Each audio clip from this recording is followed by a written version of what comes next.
பாருங்கம்மா. ஐயா, தயவு செஞ்சு நான் சொல்றது கேளுங்க.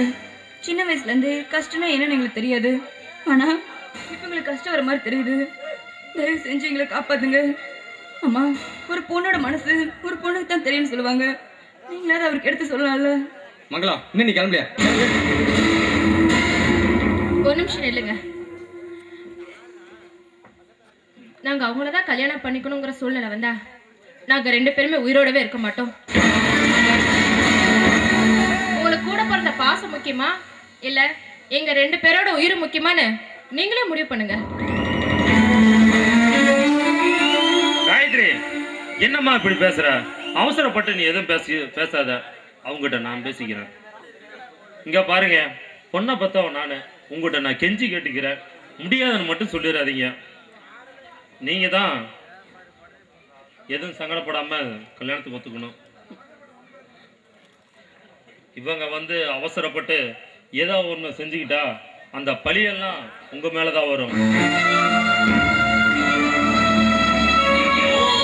என்னங்க, ஒரு நிமிஷம். நான் இது வரைக்கும் உங்களை இதுல இருந்து தெரியுதுல, உங்க அண்ணன் எவ்வளவு அயோக்கியன்னு கொஞ்சமா புரிஞ்சுக்கோங்க. ஆமா மங்களா, நீ சொல்றது சரின்னு தான் படுது. எதற்கு வளர்ப்பு பையன் இருக்கான்னு போய் சொல்லணும்? ஏப்பா, இது கூட உங்களுக்கு தெரியலையா? இவங்க சொத்தெல்லாம் வளைச்சு போடதான் அவங்க அப்படி ஒரு திட்டம் போட்டிருக்காங்க. சே, அந்த நாங்களுக்கே இவ்வளவு மோசக்காரனா? அது மட்டும் இல்லைங்க, நாங்க இந்த நிலைமைக்கு வர காரணமும் அந்த நயவஞ்சகம் தான்.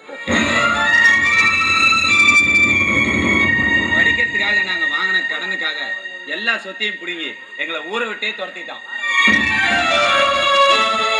இங்க பாருங்க, இனிமே என் பொண்ணுங்களே ஆசைப்பட்டாலும் அந்த பசங்களை கட்டிக்கிறதுக்காக விருப்பப்பட்டாலும் நான் அந்த கல்யாணத்துக்கு நான் ஒத்துக்கவே மாட்டேங்க. ஐயா, தப்ப எடுத்துக்காதீங்க. அண்ணன் பாசம் என் கண்ணை மறைச்சிருச்சு. நான் சின்ன வயசுலேருந்தே அப்படிதான். ஆனால் இனிமேல் அந்த மாதிரி நடக்காதுங்க ஐயா. வர முகூர்த்தத்திலேயே இந்த கல்யாணத்தை ஜாம் நடத்திடுறோம். இன்னும் உங்களை பார்த்துட்டு இருக்க, தட்டை வரட்டு கொடு.